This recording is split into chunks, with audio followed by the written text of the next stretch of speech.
Selepas keputusan diambil, yaitu Tokmat sah bertanding di Parlimen Rembau apabila berjaya menyingkirkan penyandangnya, yaitu Khairi Jamaluddin. Hari ini satu lagi keputusan mengejut berlaku di Parlimen Rembau. Aku kesian sebenarnya dengan Khairi Jamaluddin, seorang yang berpotensi besar bakal menjadi kepimpinan terbaru dalam UMNO, bakal menjadi Perdana Menteri UMNO pada 4 atau 5 tahun akan datang. Akhirnya sehingga kini tidak diketahui kedudukannya, di mana dia akan berada, di mana Khairi akan bertanding pada PRU 15 nanti. Menurut Tokmat dan Zahid Hamidi, mereka sedang berusaha mencari tempat yang sesuai untuk Khairi Jamaluddin. Maksud yang sesuai itu pun kita tak tahu. Tidak tahu di mana Khairi Jamaluddin akan bertanding. Yang pastinya kawasan itu tidak ada jaminan langsung untuk Khairi menang. Tapi di Rembau, adakah Tokmat akan menang? Kerana apa yang diputuskan dalam laporan ini memang amat mengejutkan dan aku fikir pasti akan membuatkan Tokmat mula terketar-ketar.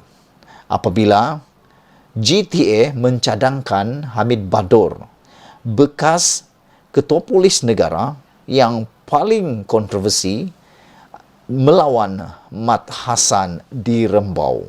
Wah, kalau ini benar-benar berlaku, syukurlah Khairi Jamaluddin tidak bertanding lagi di Rembau.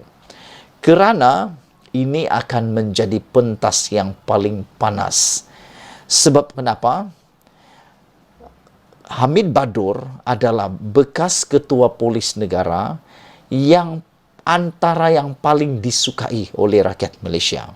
Kerana ketegasannya, kerana juga kepribadian dan integriti tinggi yang dipaparkan oleh Hamid Bador.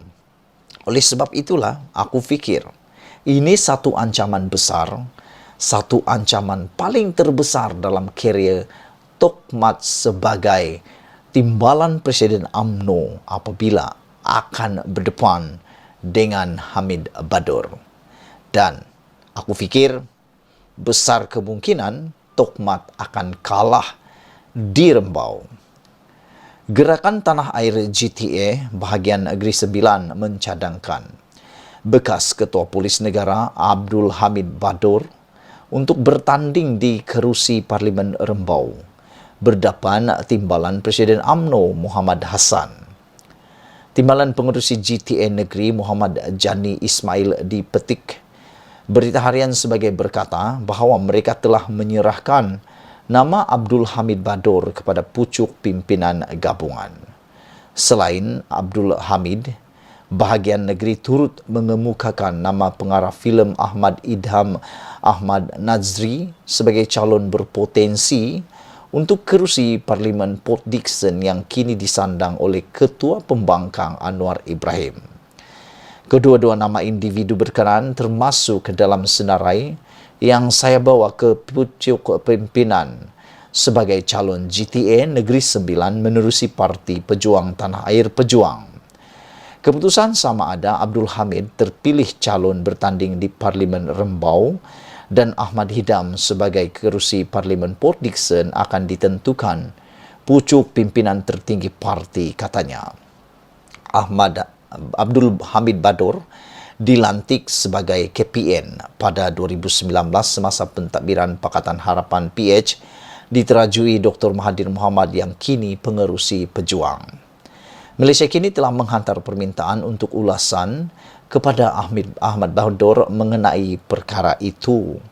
Menurut Muhammad Jani, keputusan untuk mencalonkan Abdul Hamid dibuat kerana GTA memerlukan seseorang yang mempunyai populariti untuk bertanding di Rembau. Lebih-lebih lagi calon itu akan berdepan Muhammad. Untuk rekod, Muhammad pernah menjadi Menteri Besar Negeri Sembilan. Hahaha. Inilah yang kita nanti-nantikan. Buku bertemu ruas. Siapa yang akan kalah? Aku pikir siapa-siapa pun akan menang. Tetapi dia tidak akan menang sangat mudah kali ini di Rembau dan di Port Dickson. Tinggalkan komen Anda untuk isu yang hangat ini. Selamat petang, salam sejahtera. Terima kasih karena bersama dengan saya di Nazilin Unity Channel. Bongkar jangan tak bongkar, bongkar sampai terlonde. Ulas jangan tak ulas, ulas sampai semua orang tahu. Dan jangan malu-malu. Malam ini akhirnya Ismail Sabri Yaakob menunjukkan muka sebenar. Belang sebenar, tanduk sebenar, dan diri sebenarnya. Apa cerita dengan semua ni? Inilah yang menjadi hangat, panas di media sosial sekarang. Apabila ramai netizen menulis, akhirnya muka sebenar, kuasa sebenar, belang sebenar, taring sebenar Ismail Sabri Yaakob tunjuk didedahkan, kata mereka. Ini semua gara-gara pendedahan daripada pengakuan daripada Ismail Sabri Yaakob sendiri, yang mana beliau mengakui bahawa beliau patut memecat 12 menteri. Wow, ini luar biasa. Apabila Ismail Sabri Yaakob sendiri mengaku beliau patut memecat 12 menterinya itu. Kenapa beliau berkata demikian? Karena beliau katakan dia tidak memecat 12 menteri itu kerana dia adalah orangnya yang baik. Dengan kata lain, dia berkata, saya patut pecat 12 menteri, tapi saya baik orangnya, kata Ismail Sabri Yaakob. Perdana Menteri sementara, yaitu Ismail Sabri Yaakob, sekali lagi menuding jari kepada 12 menteri Perikatan Nasional PN yang menulis surat kepada istana bagi membantah pembubaran parlimen.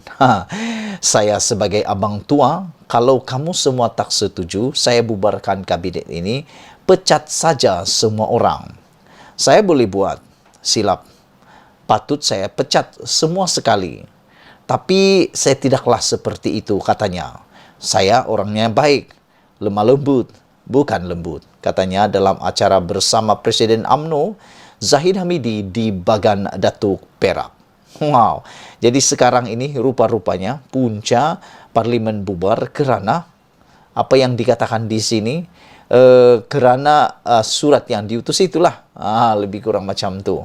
Dan Ismail Sabri juga mengakui dia patut memecat 12 menteri itu, tetapi oleh kerana dia baik hati, maka dia tidak pecat mereka.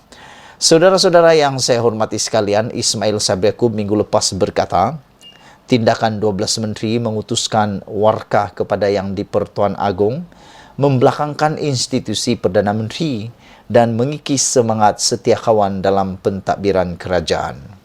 Katanya, tindakan itu menyebabkan dia menasihatkan pembubaran parlimen bagi menghalang tercetusnya keadaan tidak harmoni dalam pentadbiran kerajaan.